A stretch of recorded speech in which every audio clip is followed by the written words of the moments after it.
उत्तरी हवा और सूर्य की कहानी। एक बार की सूर्य और उत्तरी हवा में बहस छिड़ गई। उत्तरी वायु घमंडी और जिद्दी प्रवृत्ति की थी। उसे अपनी शक्ति पर बड़ा अभिमान था। अक्सर वह प्रचंड वेग से बहती और पेड़ों को उखाड़ फेंकती, घरों को गिरा देती, खेतों में खड़ी फसल बर्बाद कर देती थी। उसमें उपस्थित आर्द्रता झीलों और नदियों के पानी को जमा देती थी।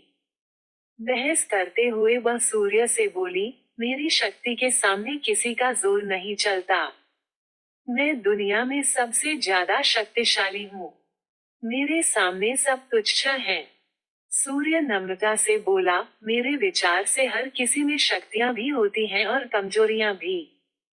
इसलिए कोई खुद के सबसे शक्तिशाली होने का दावा नहीं कर सकता। खुद पर घमंड करना उचित नहीं है। हमें सबका सम्मान करना चाहिए और सबके साथ मिलजुल कर रहना चाहिए। उत्तरी हवा तुनक कर बोली, मैं तुम्हारी बात नहीं मानती।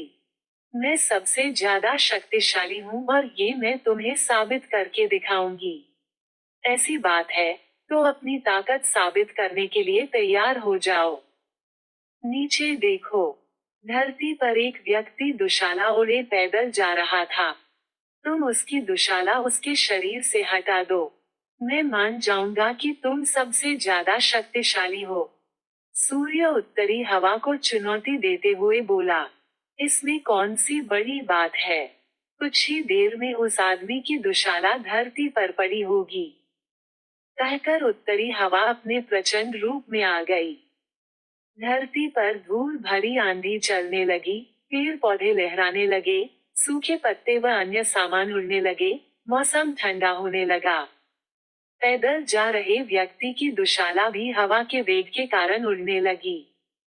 लेकिन उसने उसे पकड़ लिया और अपने शरीर से कसकर लपेट लिया।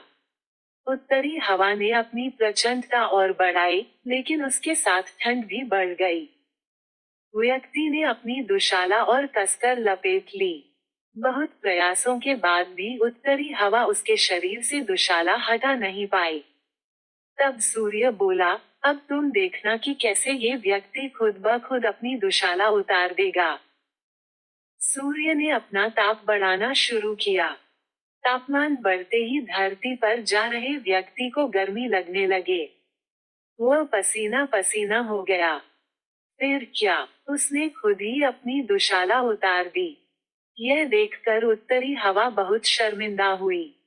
अपने घमंड के कारण उसे सूर्य के सामने नीचा देखना पड़ा।